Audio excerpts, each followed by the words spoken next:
कन्हैया के बोलने के बाद तो हमारे बोलते बंद हो जाते हैं। कन्हैया, जब हमने डिसाइड किया कि आपको इस इवेंट में बुलाए, जैसे कि आप जानते हो कि इस conclave is an inclusive conclave, हमने सारे पार्टियों के लोगों को ही बुलाए थे। जब मैंने बुलाने के लिए बहुत सारी जगहों में गए तो हमको ये पहला सवाल पूछा गया कि आपने एक ट्रेटर को क्यों बुलाया, आपने एक एंटी नेशनल को क्यों बुलाया। इवन ये वर्ड भी यूज़ किया, यू लव एंटी नेशनल। सो मैंने ये बोला कि मुझे अभी तक नहीं पता है, क्योंकि अब तक प्रूव नहीं हुआ ना चार्जशीट। सो आप क्या सोचते हो, आप क्यों एंटी नेशनल जो आपके लिए टर्म दिया जा रहा है, आप एंटी नेशनल हो क्या, आप ट्रेटर हो क्या, क्यों क्यों बोला जाता है आपके लिए, ये आप प्लीज बताइए। अच्छा, एक बात बताइए, अपने दही को कौन खट्टा कहता है? तो हम अपने मुंह से थोड़ी स्वीकार करेंगे कि हम एंटी नेशनल हैं। ये तो स्वाभाविक बात है। लेकिन मैं अभी लॉजिक की बात कर रहा था।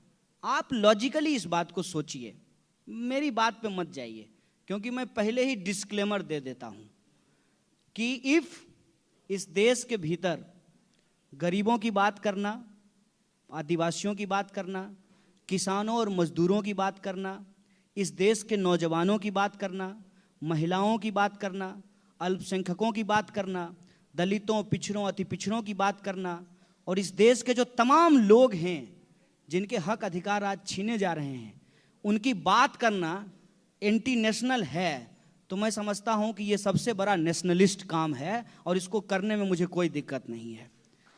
इसीलिए मुझे इस टैग से कोई परेशानी नहीं होती है। लेकिन जब ये कहा जाता है तो आप लॉजिकली इस पे सोचिएगा, और ये मेरी सफाई नहीं है, मैं बस आपको तर्कपूर्ण तरीके से सोचने के लिए कहता हूं कि मैंने यदि कुछ भी गलत किया है तो इस देश में न्यायालय है, कोर्ट है, जिस कोर्ट की जो है दुहाई ये लोग बार बार देते हैं। इस देश में पुलिस है, इस देश में तमाम तरीके की जांच एजेंसियां हैं। 2.5 साल से ज्यादा वक्त हो गया है। मैं अगर एंटी नेशनल हूं तो मुझे पुलिस सुरक्षा दे करके यह सरकार पूरे देश में क्यों घूमने की इजाजत दे रहा है? इसको आप लॉजिकली सोचिएगा। इसको आप लॉजिकली सोचिएगा कि मैं किसी मंत्री का बेटा नहीं हूं और मेरे पिताजी का नाम अंबानी भी नहीं है। मैं एक साधारण परिवार से आता हूं और सरकार के खिलाफ आज जो भी बोल रहा है उसको अलग अलग तरीके से प्रताड़ित किया जा रहा है। 1 मिनट के लिए मुझे भूल जाइए, अमर्त्य सेन को एंटी नेशनल कहा गया है, जो नोबेल लॉरिएट हैं। इस देश में जो भी पत्रकार सरकार को क्रिटिकली लिखता है उसको एंटी नेशनल कहा जाता है। ये तो एक नए तरीके की परिभाषा गढ़ दी गई है कि लगता है कि प्रधानमंत्री नहीं है, स्वयं देश हैं, और उनकी आलोचना करना देश विरोध है। इसमें आप लॉजिकली विचार करके बताइए कि 2.5 साल हो गए हैं, अभी तक चार्जशीट क्यों नहीं है?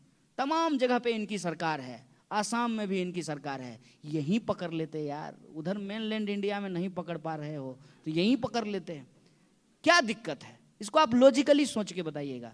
सब आपके ही दल के हैं, राष्ट्रपति, उपराष्ट्रपति, प्रधानमंत्री, गृह मंत्री कड़ी निंदा करते रहते हैं। तो कभी तो आरोप पत्र भी दाखिल करा देते। एक सवाल। और दूसरा सवाल, ये बहुत महत्वपूर्ण है, कि अगर इनके पास कुछ भी होता, अगर मैंने इनके खिलाफ कुछ भी किया होता जिस पे ये हमको पकड़ सकते थे तो ये हमको छोड़ देते। कुछ भी किया होता तो। इस संबंध में मैं एक जानकारी आपको दे देता हूं। यह कंफ्यूजन फैलाया गया है। ना मैं उस तथाकथित प्रोग्राम का ऑर्गेनाइजर था, ना मैं वहां मौजूद था, और ना मैं इस तरह के किसी भी गतिविधि का समर्थन करता हूं। यह बात इनको भी पता है। लेकिन जैसे बॉक्सर को प्रैक्टिस करने के लिए एक पंचिंग बैग की जरूरत होती है, इनको मुद्दा डाइवर्ट करने के लिए भी एक ऐसे इंसान की जरूरत थी जिसको ये सुबह शाम गाली दे सकें, पत्थर चला सकें, स्याही फेंक सकें। आज भी कुछ आए थे मित्र फोटो खिंचवाने। नहीं, मैं उनको बुरा नहीं कहता हूं।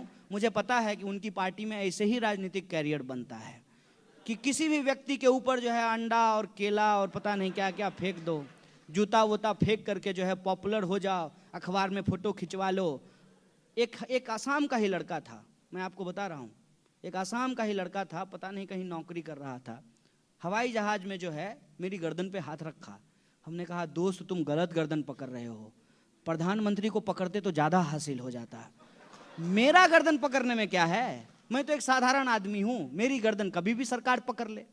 सरकार के पास कुछ भी होता, मैंने अगर कुछ भी गलत किया होता, ये इतना नहीं बर्दाश्त करने वाले थे। भाई राहुल गांधी को तो छोड़े नहीं, लालू प्रसाद यादव को छोड़े नहीं, पत्रकारों की हत्या कर दी, बड़े बड़े पत्रकारों को संस्थान से निकलवा दिया, और कन्हैया कुमार को ये छोड़ देते। मैं इनके बस में ही नहीं हूँ। और मैं इनके संबंध में एक बात हमेशा कहता हूँ कि मुझे हमेशा अपनी औकात याद रहती है। इसलिए रकीब अपने काम से काम रख, मुझसे ज़्यादा मेरे खिलाफ कोई नहीं है। ये शेर मेरे एक दोस्त ने मेरे लिए कहा था। मैं सच के साथ खड़ा हूँ। इनको एंटी नेशनल, अर्बन नक्सल, हिंदू विरोधी, सेना विरोधी जो भी कहना है कह लें, क्योंकि हम जानते हैं कि झूठ झूठ होता है और सच सच होता है। ये इस पैटर्न पे काम करते हैं कि किसी झूठ को इतनी बार बोलेंगे कि झूठ सच लगने लगेगा, लेकिन ये गलत है। इनको शायद ये बात पता नहीं है। तो ये जो है आम के पेड़ के नीचे खड़ा होकर के कहेंगे कि तरबूज है, तरबूज है, तरबूज है, तो तरबूज हो जाएगा। इनके कहने से मुझे कोई फर्क नहीं पड़ता है। बस एक चीज़ की ज़रूरत है, जिसके लिए मैं आपको भी धन्यवाद देता हूँ और आपको भी धन्यवाद देता हूँ कि सच जो कोई और कह रहा है उसको मत मानिए, अपने पैमाने पे उसको परखिए और तय कीजिए। और आपने जो साहस दिखाया है मुझे बुलाने का और मुझे सुनने का, यही लोकतंत्र के लिए सबसे जरूरी चीज़ है। बहुत बहुत धन्यवाद आपको। ओके तो जैसे कि हमने पहले सेशन में भी किया था, I don't want to ask questions. Afrida यहाँ पूछेगी सवाल, मैं अपने सवाल आपके लिए रखना चाहता हूँ, लेकिन शर्त यह है सवाल एक लाइन, मैक्सिमम 2 लाइन का होना चाहिए, किससे और एकदम क्रिस्प होना चाहिए, स्पीच नहीं चाहिए। सवाल आने से पहले 1 क्वेश्चन फ्रॉम माय साइड, क्योंकि ये सवाल मेरे पास YouTube में बहुत ज्यादा आया और मैं चाहता हूं कि ये बात वो भी स्पष्ट करे। बहुत सारे यंगस्टर्स हैं, यंग आइकॉन है, एनर्जेटिक स्पीच देने की कैपेसिटी है। आजकल पॉलिटिक्स के दुनिया में कोई हंसा तो सकता नहीं, ऑडियंस को सब बोर करते हैं। अपील है यंगस्टर्स में, लेकिन जिस पार्टी को ज्वाइन कर रहे हैं उसकी अपील नहीं है आज के डेट में। कन्हैया कुमार का choice of political party left क्यों है? कन्हैया लेफ्ट क्यों गए? कोई और पार्टी, चलिए बड़ी पार्टी नहीं तो कोई और छोटी पार्टी, कोई रीजनल पार्टी, एक ऐसी पार्टी पे क्यों गए हैं जिसकी विचारधारा आज आउटडेटेड मानी जाती है? आपके सम्मान में हम भी खड़े हो जाते हैं। नहीं ऐसे ही देखिए, ये गजब चालाकी किए हैं आकाश जी। ये क्या कह रहे हैं कि आप बहुत अच्छा आदमी हैं, आपकी परवरिश खराब है। ऐसा संभव है क्या कि मैं बहुत अच्छा आदमी हूं, यूथ को अपील कर रहा हूं, यूथ का आइकन हूं, लेकिन मेरी परवरिश खराब है?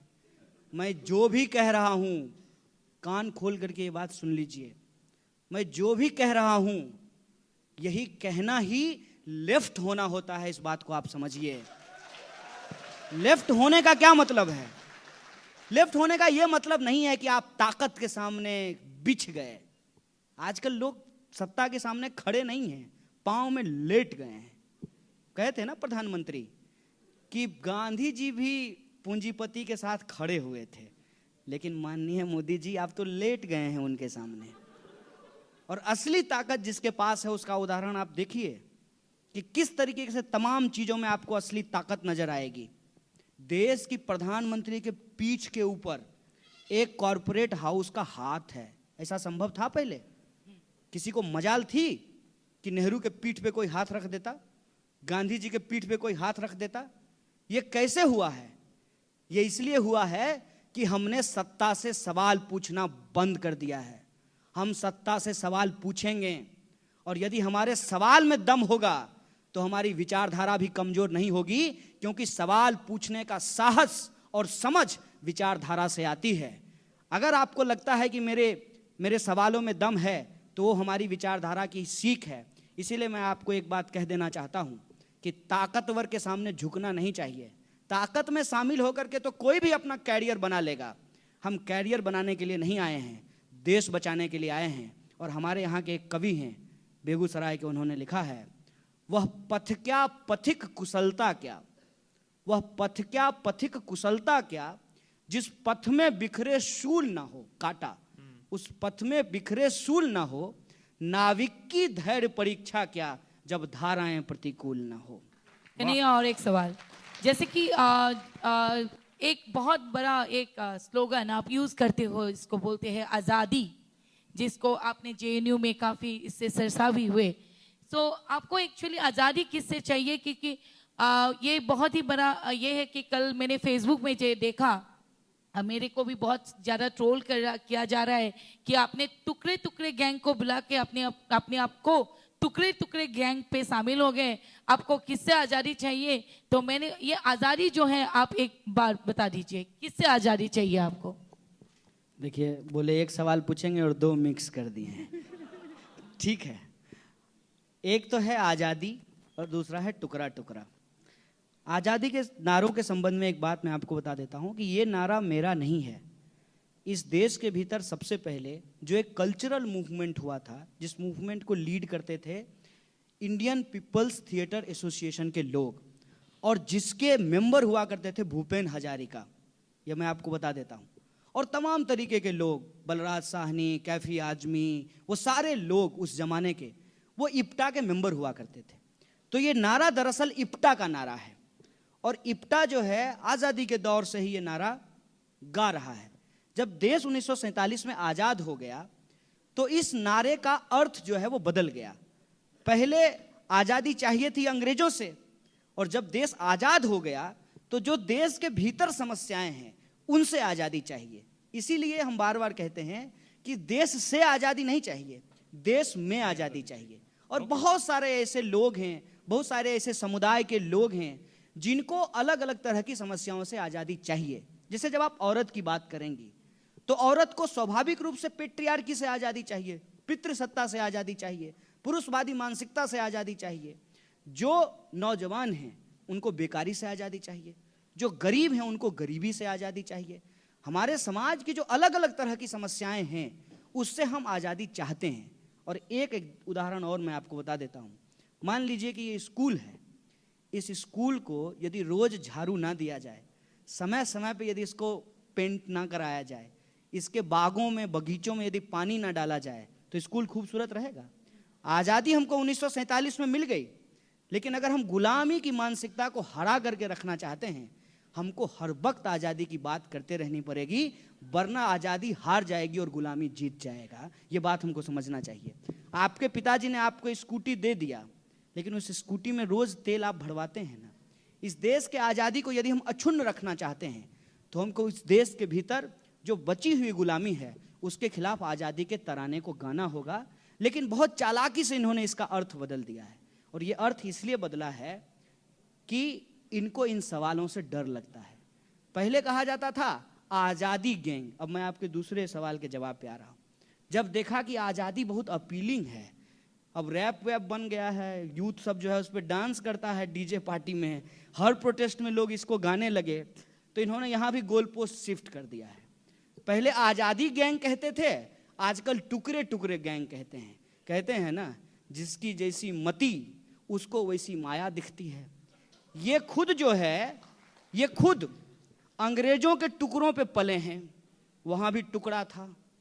आजकल अंबानी और अदानी के टुकड़ों पे पल रहे हैं, यहाँ भी टुकड़ा है, इसलिए इनको टुकड़ा टुकड़ा दिखाई देता है।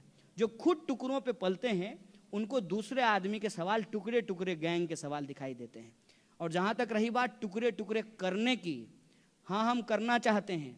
इस देश में गरीबी का टुकड़ा टुकड़ा करना चाहते हैं, इस देश में बेकारी और भूखमरी का टुकड़ा टुकड़ा करना चाहते हैं, इस देश में जो पितृसत्ता है जिसको पेट्रियार्की कहते हैं हम उसको टुकड़े टुकड़े करना चाहते हैं, इस देश के भीतर सांप्रदायिकता, कम्युनलिज्म और कास्टिज्म का टुकड़ा टुकड़ा करना चाहते हैं। अगर हमको करना ही होगा तो हम ये करेंगे, देश से नहीं देश में आज़ादी चाहिए। अच्छा, क्योंकि कुछ सवाल लेने की कोशिश कर। कनाई जी नमस्कार। आप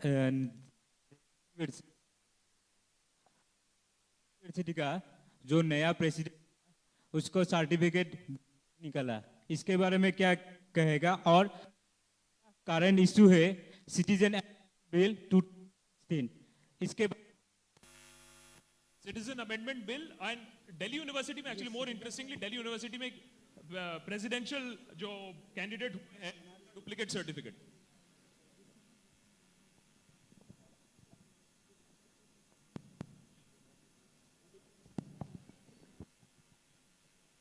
सर बैठ के आवाज आ रही है? हाँ। अच्छा, पहला सवाल जो आपने पूछा है ना, दिल्ली यूनिवर्सिटी का जो मौजूदा इलेक्टेड प्रेसिडेंट है उसकी डिग्री में, इस संबंध में एक कहावत मुझे याद आ रही है कि पूत के लक्षण जो हैं वो पालने में ही दिखाई दे देते हैं। जब जिनके नेता का ही डिग्री असली नहीं हो तो जो वैसा बनना चाहता है उससे तो हम यही एक्सपेक्ट कर सकते हैं। लेकिन ये एक बहुत बड़ा एडमिनिस्ट्रेटिव फेलियर का, लेकुना का सवाल है। इसको हमको समझना चाहिए कि आप स्क्रूटनी करते हैं, जब आप चुनाव लड़ते हैं तो यूनिवर्सिटी का काम है स्क्रूटनी करना। आखिर दिल्ली यूनिवर्सिटी जो है वो स्क्रूटनी क्यों नहीं कर पाई, तो ये बात भी आप समझ लीजिए। जब प्रधानमंत्री का डिग्री नहीं दे रही है तो इसका स्क्रूटनी कैसे करेगी? ये सब खेल है, सब गोलमाल है, इसको आप समझ लीजिए। और दूसरा जो आप सवाल पूछ रहे हैं सिटीजनशिप के बारे में, मैं ईमानदारी से स्वीकार कर लेता हूँ, ठीक है। टिपिकल नेता की तरह हर बात पे जो है झूठ बोलना जरूरी नहीं है। मुझे इस सवाल का जवाब बिल्कुल नहीं पता है, लेकिन इस सवाल से इतर मैं एक बात आपको कह देता हूँ, आप इससे सहमत और असहमत हो सकते हैं। मेरी राय में, मैं उस सवाल का जवाब नहीं दे रहा हूँ, मुझे मालूम ही नहीं है उसके बारे में, लेकिन मैं एक बात कह रहा हूँ कि सिटीजन्स को लेकर के जब लीगल और इलीगल कुछ कहा जाता है ना, तो मुझे बड़ा अजीब लगता है। इसलिए लगता है कि ये लीगल और इलीगल जो है हम मानवों की बनाई हुई चीज है। नेचर की नज़र में कोई लीगल और इलीगल नहीं होता है, सब इंसान होते हैं, यही ह्यूमन राइट का बेसिस होता है।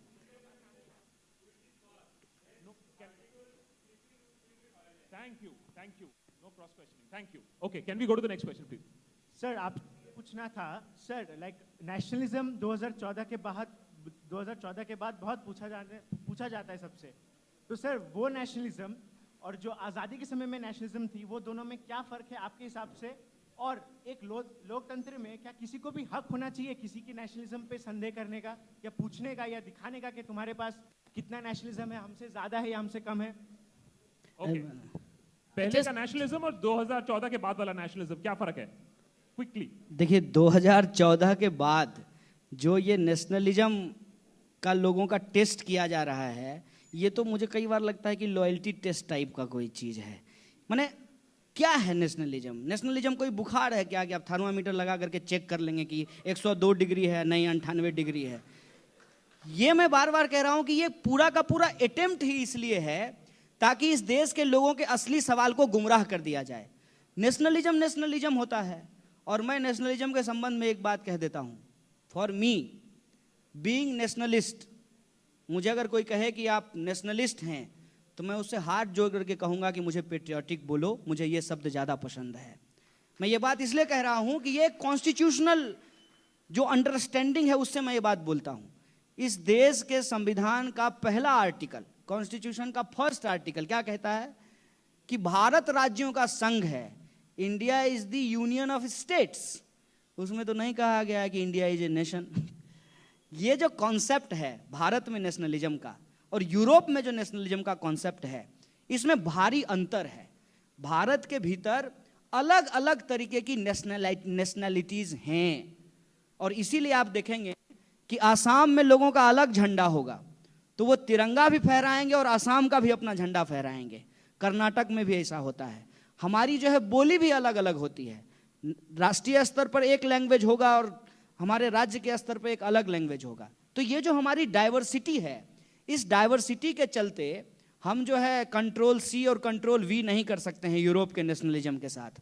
हमारा नेशनलिज्म जो है बिल्कुल अलग है, और यही जो हमारी डाइवर्सिटी है, हमारा जो नेशनलिज्म का डिस्कोर्स इतना डाइवर्स है, उसको श्रिंक करने के लिए, उसको छोटा करने के लिए और हमारे ऊपर वननेस थोपने के लिए इस तरीके का बाइनरी क्रिएट किया जा रहा है। 2014 के बाद जो परिस्थिति पैदा हुई है, जिसमें हर सवाल पे आपसे ये पूछा जाता है कि आप नेशनलिस्ट हैं कि नहीं हैं, ये दरअसल हमारे सवालों को गुमराह करने के लिए है। और जो सवाल ये पूछ रहे हैं उनसे पलट करके पूछिएगा कि राफेल डील में जो करप्शन हुआ है ये नेशनलिस्ट करप्शन है या एंटी नेशनलिस्ट करप्शन है। Okay, next question. Good afternoon, Kanhaya, sir. My question to you is, as you have made your statement before that freedom not from India, but within India. So my question is, the youth of the country are asked to voice their opinions and contribute to the welfare of the nation. But the moment we come out with our suggestions and contributions, we are forced to fall in line with rigid ideology. Otherwise, we are labeled as anti-nationalist. Hence, my question is, the freedom of our speech, opinion, is it limited only to supporting for ideologies or policies? Okay, nationalism सिर्फ support के लिए होता है या opposition भी nationalism माना जाता है? ये सवाल है कि nationalist वही होता है जो support करता है, anti-national वो हो जाता है जो oppose करता है. That being the question. क्या एनआरसी के ऊपर उसका मंतव्य क्या है? वो चाहता है कि एनआरसी असम में लागू हो या पूरे असम में लागू हो जाए, ये चाहता है कि नहीं? लेकिन मैं आपको एक बात बता देता हूं कि आपने जो ये कहा ना कि एनआरसी पे आप कैसे सवाल कर सकते हैं? अभी तो वो सुप्रीम कोर्ट की मॉनिटरिंग में है।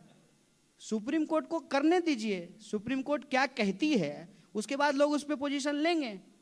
और ये जो उस बच्ची ने एक बेहतरीन सवाल पूछा, खाली मोदी मोदी करना राष्ट्रवाद नहीं है सर जी, मोदी मुर्दाबाद करना भी राष्ट्रवाद है। कभी कर लीजिएगा, अच्छा लगेगा। ठीक है।